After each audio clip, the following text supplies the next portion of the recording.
El dramático constituye uno de los principales géneros literarios. Presenta de manera directa el conflicto a través de uno o varios personajes que desarrollan sobre la escena el argumento gracias fundamentalmente al diálogo.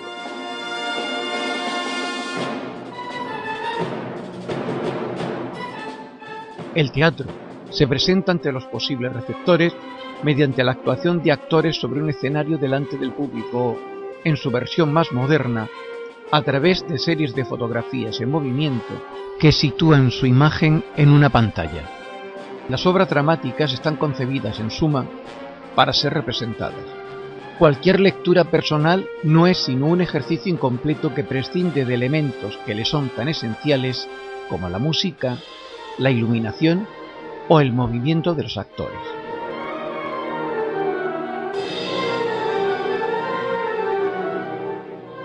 El autor dramático debe contar una historia en un lapso de tiempo muy limitado, por lo que elimina cualquier elemento narrativo innecesario. El argumento debe captar la atención del público durante toda la representación, por lo que se recurre a establecer cada cierto tiempo un momento culminante o de clímax que dirige la historia hacia su desenlace.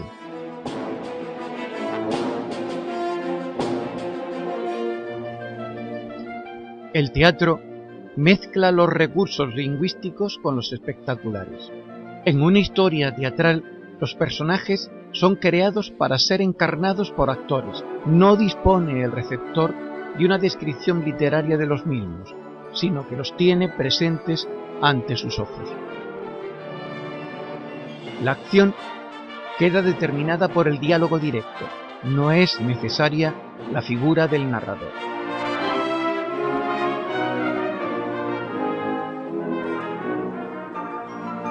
Si un lector observa el texto escrito de una obra de teatro, descubre la inclusión de indicaciones acerca de qué debe aparecer sobre el escenario o cómo habrán de actuar los personajes. Estas instrucciones se denominan acotaciones.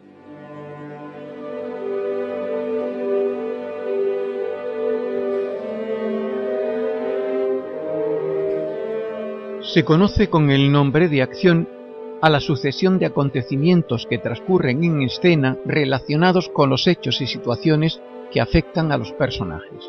Dicho de otro modo, la acción es el argumento que se desarrolla ante nuestros ojos. La acción suele estar dividida en partes, son los actos o jornadas. La antigua tragedia griega estaba constituida por episodios, normalmente entre 2 y 6, separados por las intervenciones del coro. Posteriormente los romanos unificaron la representación en 5 actos.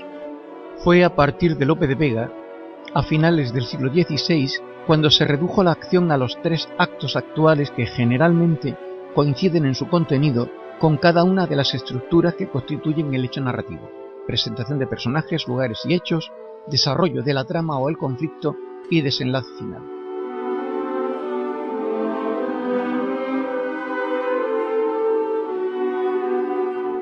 Los cambios de espacio dentro de un acto se llaman cuadros, y las entradas o salidas de personajes del escenario marcan el principio o el fin de las escenas.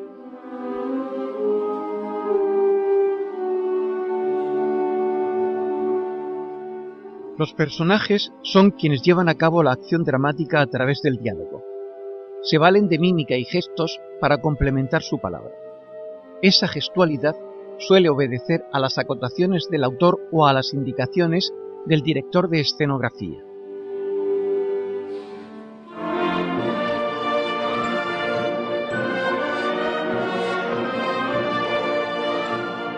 A lo largo del Siglo de Oro se consolidan en el teatro una serie de personajes o tipos que representan actitudes o comportamientos ideales.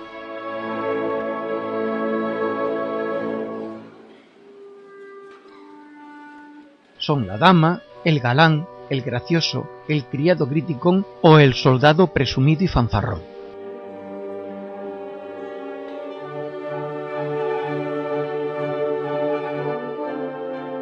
No resulta fácil el tratamiento del tiempo en una obra dramática que no cuenta con las posibilidades que ofrece la narración novelística. Está, por un lado, el tiempo real que dura la representación, entre 2 y 3 horas normalmente, y el tiempo dramático, que es aquel en que se supone transcurre el hecho contado.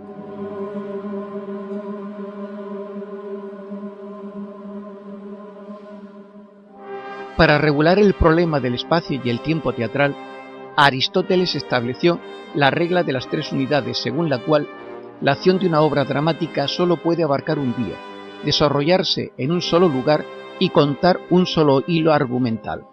Constituyen la unidad de tiempo, de lugar y de acción.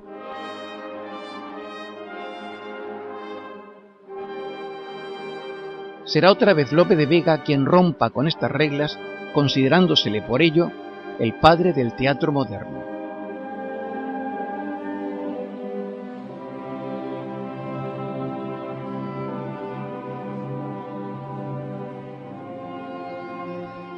Queda dicho que son los diálogos los que permiten que la acción avance.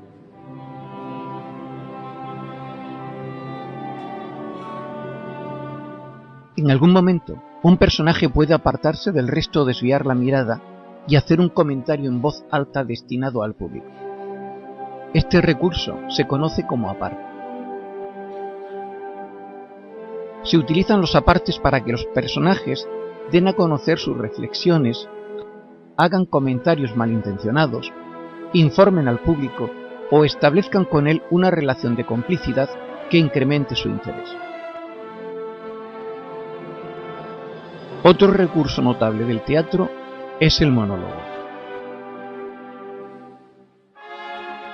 Se denomina así al discurso que un personaje, solo sobre el escenario, pronuncia para sí mismo. Suele tener un carácter lírico y reflexivo y una extensión variable. Hoy, el monólogo es una herramienta muy utilizada por ciertos humoristas.